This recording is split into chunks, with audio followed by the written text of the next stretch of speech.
കോട്ടയത്തുള്ളൊരു കുട്ടപ്പൻ ചേട്ടൻ കോലുകുത്തി ചാടി സ്വർണം നേടി.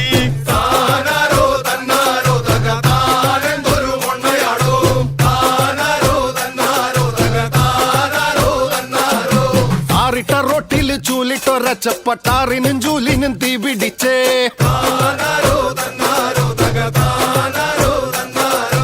ഓലമെടയണ ഓമന ചേച്ചിയുടെ ഓമന വീട്ടിലൊരോന്ത് കയറി. ഒന്തങ്ങ് തള്ള് പന്തിങ്ങ് തള്ള് ഓന്തും പന്തും കൂടി ഉന്തും തള്ള്.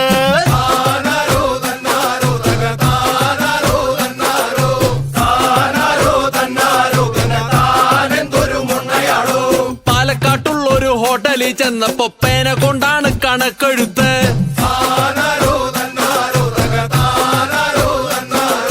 പട്ടാമ്പിയിലുള്ളൊരു പള്ളാത്തി പെണ്ണിനെ പട്ടപ്പകലൊരു പട്ടിമാന്തി. പട്ടിമാന്തി പിന്നെ പൂച്ചമാന്തി പിന്നെ വവ്വാലും പാറി പറന്നു മാന്തി.